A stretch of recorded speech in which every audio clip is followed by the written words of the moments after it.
8 minute में आपको अपना समाप्त करना है। जी, मुझे 10 मिनट 8 दिए थे साहब, हमारे नेता ने 10 मिनट दिए थे। आपके पार्टी के सचेतक नहीं बताए 8 मिनट आप हम गाँव से आते हैं, हमारी बात को रखेंगे। 8 मिनट तस्वीर मत खराब करिए, 8 मिनट में समाप्त। माननीय सभापति महोदय, मुझे मांग संख्या 52 और 53 पर बोलने का मौका दिया, इसके लिए बहुत बहुत धन्यवाद। निश्चित तौर पर हम सब जानते हैं कि देश आज़ादी के बाद जो स्थितियां देश की थी उसमें कहीं ना कहीं परिवर्तन हुए। हम इस बात को भी जानते हैं कि भारत की आत्मा गाँव में निवास करती है। आज भी 75% जनसंख्या हमारी गांव में रहती है और इस बात को भी हम जानते हैं कि शहरों के विकास का रास्ता भी गांव से ही आता है।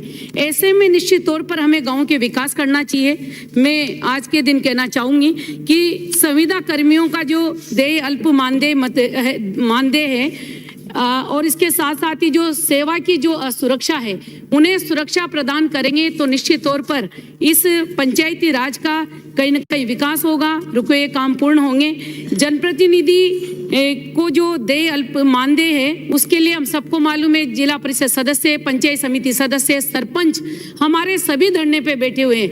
माननीय सभापति महोदय, आपके माध्यम से मैं मंत्री महोदय से निवेदन करना चाहूँगी कि काफ़ी समय से उनकी मांग चल रही है। मैं खुद पंचायती राज में चुनाव लड़ी हूँ, उनकी व्यथा को मैं समझ सकती हूँ। मेरा आपके माध्यम से मंत्री महोदय से निवेदन है, सरकार से निवेदन है कि उनकी मांगों को तुरंत प्रभाव से माना जाए ताकि हम ग्रामीण विकास की जो पहल है उसे हम पूर्ण कर पाएं, ये मेरा निवेदन है। साथ ही साथ पंचायती राज संस्थाओं को अनेक अधिकार दे दिए जाने की घोषणा के बाद भी अन्य विभाग जैसे हमारे चिकित्सा है, बाल विकास है, शिक्षा है, सामाजिक न्याय विकास है, इनके आशा के अनुरूप सहयोग नहीं मिलना और बल्कि स्टाफ के अभाव में इनका जो कार्य संपादित करना है उसमें भी कई बार पंचायती राज संस्थाओं की छवि भी खराब होती है।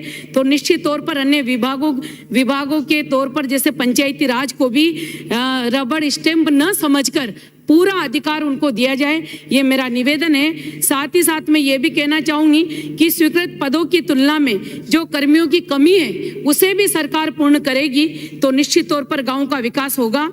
ग्राम पंचायतों में जो अति आवश्यक कार्य है जैसे सफाई व्यवस्था है, कचरे का निस्तारण है, जरूरतमंद गरीब की सहायता करना है, इन सब के लिए जो बजट की आवश्यकता होती है, मुझे लगता है इसकी स्वतंत्रता भी अगर उन्हें दी जाएगी तो बहुत अच्छा होगा। आज गांव में कीचड़ हो जाए बारिश में और खेतों तक, शमशान तक जाने का रास्ता न हो, अगर पंचायतें चाहती है कि 50,000 रुपए का झींगरा जो आता है, रेती आती है, उसको डाले तो उसके लिए भी पंचायत समितियों की तरफ बाहर जोड़ना पड़ता है। कब आदेश देंगे, कब क्या होगा, तो इस ओर भी हमारा ध्यान देना चाहिए।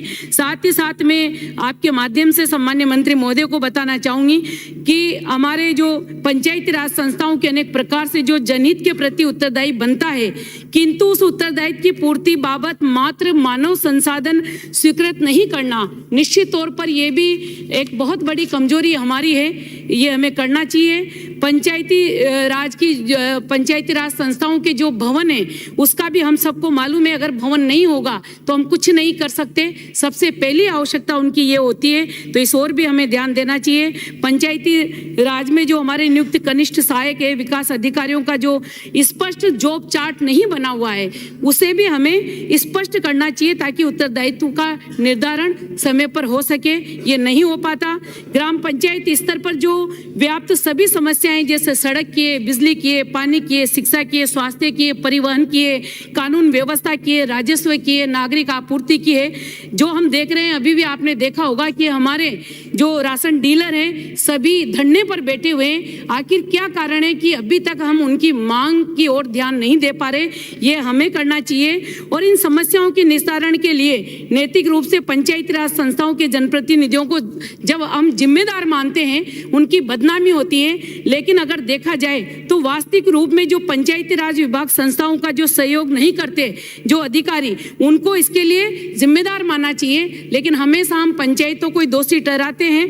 साथ ही साथ मैं ये भी मांग करना चाहूँगी सम्मान्य मंत्री महोदय से कि मैं जिस विधानसभा से आती हूँ, मेरी 52 पंचायतें मेरी विधानसभा क्षेत्र में है। 38 पंचायतों में एक हमारी जो केशवराय पाटन पंचायत समिति है, उसका दायरा अगर हम देखेंगे, दूरी देखेंगे तो 130 किलोमीटर दूर से हमारी जो जनता है पंचायत समिति में काम के लिए आती है। मेरा आपके माध्यम से निवेदन है कि जब सरकार पूरे ही राजस्थान में पंचायत समितियां बना रही है, लगातार घोषणा कर रही है, मेरी 38 पंचायतों के लिए सरकार ने कुछ पहल भी करी थी, शुरुआत भी करी थी, अधिकारियों ने जमीन भी देखी थी, लेकिन क्या राजनीतिक पेच फंसा कि आज तक उसकी घोषणा नहीं हो पाई है।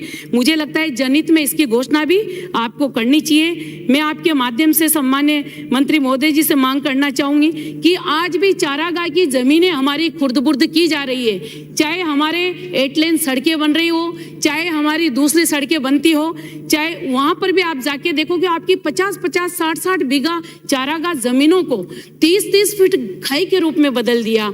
हमारी जो 33 केवी जीएसएस लाइनें थी उनको डैमेज कर दिया। तो ऐसी स्थिति में पंचायतों की जो जमीनें हैं, सरपंचों की बात को सुना जाए और इसे रोका जाए, उन्हें पावर दिया जाए। साथ ही साथ ये भी निवेदन मैं करना चाहूंगी कि मेरी पंचायत समिति में लगातार हर 6 महीने में, 4 महीने में वीडियो चेंज हो जाते हैं, उससे हमारे विकास कार्य रुकते हैं। तो मेरा निवेदन है कि इतना जल्दी में वीडियो चेंज न करें, उनको भी कम से कम काम करने का मौका आप लोग दें। साथ ही मैं ये भी कहना चाहूंगी कि जो आप लोगों ने जनप्रतिनिधियों की मांग मैंने रखी है, लेकिन हमारी जो प्रधान होते हैं पंचायत समितियों के, उनको किसी तरह की कोई सूचना नहीं दी जाती। रात्रि चौपाल जब कलेक्टरों की होगी तो उसकी सूचना ही नहीं है, किसी भी तरह की कोई जन सुनवाई होगी उसकी सूचना नहीं है। तो ऐसे में हम जनप्रतिनिधियों को इग्नोर करते हैं, क्यों किया जाता है, इस ओर भी हमें ध्यान देना चाहिए। साथ ही साथ मैं ये भी निवेदन करूंगी कि बिना दलगत राजनीति से ऊपर उठकर हमें सोचना चाहिए। कहीं ना कहीं जिला परिषदों में हम लोग देखते हैं, पंचायत समितियों में भी देखते हैं कि कहीं ना कहीं सरपंच से विचारधारा मेल नहीं खाती तो उसे विकास की दृष्टि से पिछाड़ देते हैं, उसका कोई विकास नहीं होता। ऐसा नहीं होना चाहिए। जो उसका माननीय सभापति महोदय, मैं बिल्कुल टाइम से बैठ जाऊंगी, मैंने नोट कर रखा है। माननीय सभापति महोदय, तो मैं ये निवेदन करना चाहूंगी कि जो हम एमएलए फंड की जो राशि जिला परिषद के मार्फत गांव तक पहुंचाने के लिए स्वीकृति जारी करते हैं, उसकी राशि समय पर नहीं पहुंच पा रही। एक बहुत बड़ी राशि है, मुझे लगता है पूरे ही हमारे सभी 200 एमएलएज की ये प्रॉब्लम हो सकती है, उसे भी तुरंत प्रभाव से पहुंचाई जाए। साथ ही साथ हम जिस संस्था को वर्क एजेंसी बनाते हैं वही संस्था वर्क एजेंसी बने, न कि सीओ जिला परिषद अपनी इच्छा से किसी भी वर्क एजेंसी बना दे। ऐसा भी मेरे बूंदी जिले में हो रहा है, ये आपसे निवेदन करना चाहूंगी। साथ ही साथ में ये भी मांग रखना चाहूंगी कि हमारी जो ग्राम पंचायतें हैं उनमें आप देखो कि क्या कारण रहा। एक बहुत बड़ा फॉल्ट माननीय सभापति महोदय, जो पीएम आवास योजना के जो मकान थे, जो 2018 की नई सूची है, पूरी 2018 की सूची अभी तक गायब है। किस तरह से अधिकारियों से क्या टेक्निकल फॉल्ट रहा जिसकी वजह से ये सूची डिक्लेयर नहीं हो पाती, जियो टैगिंग करते हुए क्या कमी रही, इसको भी दूर करेंगे। मैं निवेदन करूंगी मंत्री महोदय से कि अगर दिल्ली का मैटर भी है तो आप यहाँ से जाइए, वहाँ बात करिए और हमारी 2018 की जो सूची है उसको लेकर आइए, क्योंकि 14,000 मकान पीएम आवास योजना के हमारे 2018 से रुके हुए हैं। ये बहुत बड़ी कमी है। साथ ही साथ मैं ये भी कहना चाहूंगी कि जो मटेरियल की राशि हमारी हम जो राशि हमारी पूरे राजस्थान की नहीं आ रही। आपको पता होगा फाइनेंस विभाग तो पंचायती राज के ऊपर डाल रहा है, पंचायती राज फाइनेंस विभाग की तरफ डाल रहा है। आपने जो हमारी एसएफसी की जो राशि थी उसमें जो प्रॉब्लम है उस कमी को दूर करें। मुझे लगता है कि राजस्थान में आधा से ज्यादा पंचायतें हमारी आज भी एसएफसी की राशि उनके बीच में नहीं पहुंची है, तो इसके लिए भी आप कुछ करेंगे तो निश्चित तौर पर कुछ हो पाएगा। साथ ही साथ मैं ये भी कहूंगी कि कुछ जगह तो जहां सरपंच पावरफुल है, एक बात कह के मेरी बात को विराम देना चाहूंगी, वहां तो उन्होंने वन विभाग में भी मकान बना दिए, लेकिन आज हमारे हजारों मकान इस तरह रुके हुए हैं जहां पर पट्टे नहीं मिल पाते। हमारी एमएलए फंड की राशि में जहां 3 बार आजादी के बाद 3 बार सड़क बन गई, सड़क टूट गई, मैंने पैसा दिया। अमरपुरा गांव का आपको बता रही हूँ, मेरे प्रधान जी की पंचायत है, मेरी राशि का पैसा भी सीओ साहब नहीं लगाने दे रहे। तो निश्चित तौर पर जो आपका प्रपत्र नंबर 6 है इसको बार बार पूर्ति करके हम लोग भेजते हैं, लेकिन वो नहीं हो पाता। तो ये सारी कमियां दूर करने का काम करेंगे तो पंचायती राज मजबूत होगा। आपने बोलने का मौका दिया, इसके लिए बहुत बहुत धन्यवाद।